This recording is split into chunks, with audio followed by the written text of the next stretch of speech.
안녕하십니까. 은퇴한 탐정 충실장입니다.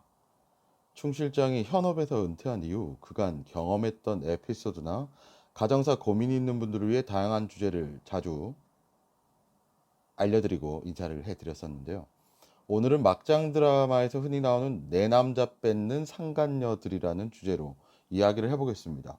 드라마나 영화가 아니라 실제로 여러 번 경험을 했었고 아마 여러분 주변에도 이런 경우들 보신 분들이 있을 겁니다. 친구 남편을 꼬시거나 지인의 배우자임을 알면서도 꼬리를 치거나 접근을 해 가정을 쑥대밭으로 만드는 지독하게 나쁜 상간녀들. 이게 꼭 기혼자들의 경우가 아니더라도 어렸을 때부터 주변 친구들 애인에게 미묘하게 꼬리를 치거나 뭔가 딱 꼬집어서 설명할 수 없지만 불쾌하게 연인 사이에 끼어들어서 관계를 망가뜨리거나 혹은 환승 연애를 하는 불려시들이 있었을 겁니다. 기억해 보세요. 집어를 개 못 준다고 이런 성향을 가진 불려시들이 훗날 남의 가정을 파탄내고 그 길을 주체하지 못하고 문제를 일으키는 경우가 많습니다. 잊을만 하면 한 번씩 SNS에 뭐 땡땡 상간녀라고 아주 세상을 떠들썩하게 하는데요. 친구 애인을 뺏고 남의 가정 파탄 내더니 나중에 과거 청산해서 시집 가려는 상간녀. 피해자는 한을 품고 있다가 결혼식장에서 아주 큰 빅엿을 예, 날렸던 이런 사건들 보신 적 있으실 겁니다. 최근에도 있었고요. 어디였더라? 구체적으로 말씀드리긴 좀 무섭네요. 그런 이번 상간녀들은 왜 친구나 지인의 배우자를 건드릴까요? 왜? 물론 그 베베꼬인 속사정은 모르겠지만 실제 이런 사례를 연구하고 어느 정도 입증을 한 연구 결과도 있다고 해서 찾아봤는데요. 첫 번째, 이미 검증된 남자다. 연인 관계나 부부 관계를 맺고 있다는 것은 이미 어느 정도 장점도 있다는 말이고 검증이 되어 있다는 것을 의미하기도 하니 본인이 좋은 상대를 찾기 위한 노력을 하지 않아도 된다는 거죠.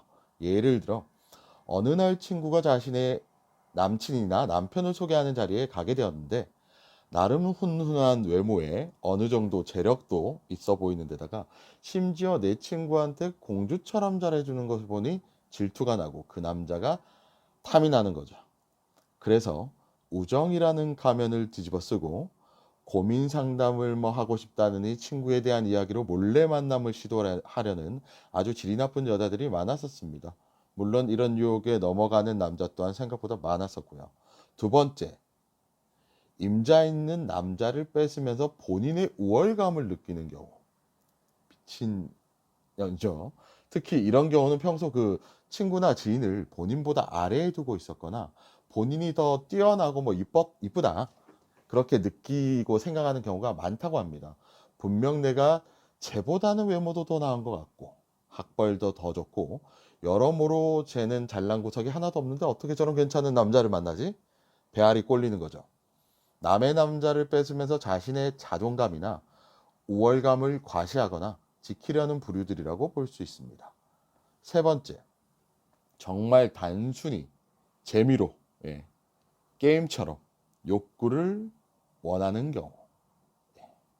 사실 모든 이유가 다 말도 안 되고 쓰레기 같은 부류라고 볼 수 있지만 세 번째 경우는 앞뒤 물불 안 가리고 자신의 욕구나 욕심으로 대상을 가리지 않고 접근해서 물질적으로 정신적으로 육체적으로 남의 것을 뺏는 아주 무서운 샹입니다. 최소한의 양심이 있을 리도 없고 죄책감도 느끼지 않는 경우가 많기에 이런 사람들은 애초에 가까이 두지 않는 것이 중요합니다.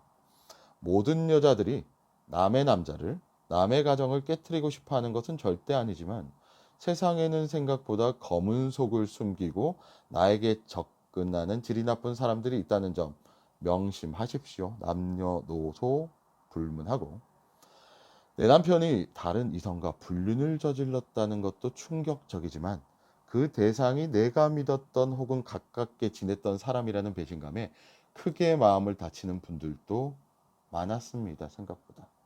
지금 제 이야기를 듣고 떠오르는 주변 인물이 있다면 조금은 거리를 두는 것이 어떨까요? 아니면 아예 손절치는 게 낫고 무조건 의심을 할 필요는 없지만 애초에 큰 불을 만들 가능성이 있는 작은 불씨는 미리 차단하는 것도 좋은 예방법이라고 생각합니다. 예, 인맥은 넓지 않아도 상관없습니다. 좁고 깊어도 충분히 여러분의 인생 살아가실 수 있다고 생각합니다. 저 또한 마찬가지고요. 즐거운 하루 되십시오. 감사합니다.